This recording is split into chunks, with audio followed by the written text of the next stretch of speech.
It's baffling why Wilder rejected the DAZN deal to face me. Heavyweight champion Anthony Joshua believes that his two division rivals, Deontay Wilder and Tyson Fury, have the best chance to beat him right now because he says it won't get easier down the line. Joshua, 29 years old, says his career will continue for quite some time, while he views Wilder and Fury as already reached their primes. They're coming to the end of their careers, 10, 11 years of professional. I've been doing this for 5 years. Longer they leave it, I don't think they're going to get much more better. If for them, because I have another 5 years to hone my skills. I'm not the finished article yet. I'm still working towards certain things.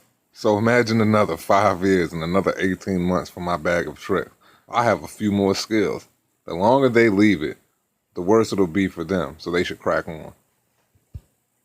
Joshua's coming back on June 1st when he makes his United States debut against Andy Ruiz at MSG. The British star explains that Wilder made a big mistake turning down that multi-million-dollar deal from DAZN, who we're going to offer over $100 million to bind them to their streaming service. I'd be chomping for that. I'd want that. I'd want it after 20-odd fights. He's had 40-odd fights in 5 more years, so I don't know where he's going. He's turned down double the amount to fight me, and that was a real offer from a broadcaster. That wasn't an email from Wilder. It was a real contract offer from a broadcaster. Offer Wilder the chance to fight on DAZN, Joshua said. A contract offering him a chance to fight one warm-up, then me, and he could have fought me after straight away if he wanted. There was that option. It's baffling to know why he didn't take it after all that talk. How much more money has to be on the table? Broadcasters run boxing, but then we had this situation before when the fighters were on different broadcasters and they still managed to fight. So, no excuses. I feel you. There is a promotional side too, and promoters protect their fighters, which is right. But if you believe in your fighters and they become undisputed, then you're in a win-win situation. You take the risk and you get the reward. Okay, this is the Two Hands Up show. Let's go. What's up, fight fans? It's your man 3K the Boss, a.k.a. Mr. Two Hands Up.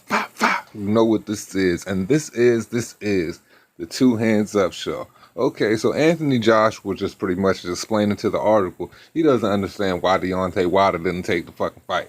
Now, I could say the same thing. I don't know why he didn't take that fight. It was an extremely lucrative amount of money on the table for him, and from what I'm hearing, he got paid from Brezeale, and I know they're trying to keep tight lips on that. That would make him look pretty idiotic to take anything less than that. Now, it has officially been brought to my attention, as per se this article right here, that Deontay Wilder has made $10 million for that heavyweight fight. So why would you engage in a war where you could potentially lose your belt for half of the money? And if you're saying money is the key and you are about setting yourself up financially, what happened? Because surely you taking a short amount of money for this fight would not only signify that you look pretty stupid in doing so. I mean, anybody seeing what you made for this fight and what you would have made for the other fights would have to say that was a pretty idiotic move. Not just out of my personal feelings alone, but any sensible individual that plays with numbers could tell you that. So not only did you not take that money, but you could have had the other 2 fights that would have netted you another $100 million, plus the $10 million that you left on the table by not taking the DAZN deal.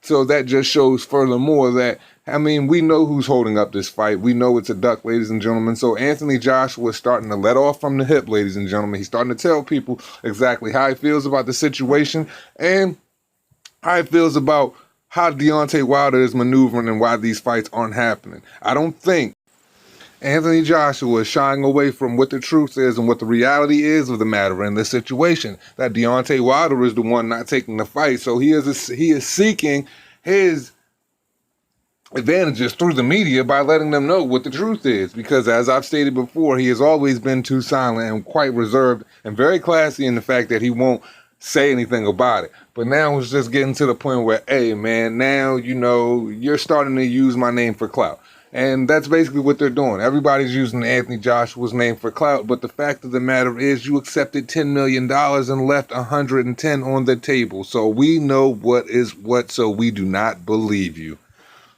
So when you put all of this emphasis on your business savvy and what type of legacy you're trying to leave and what type of financial legacy you're trying to leave, and you're with the team that Floyd Mayweather, how Floyd Mayweather made his million, so why wouldn't they do this for you?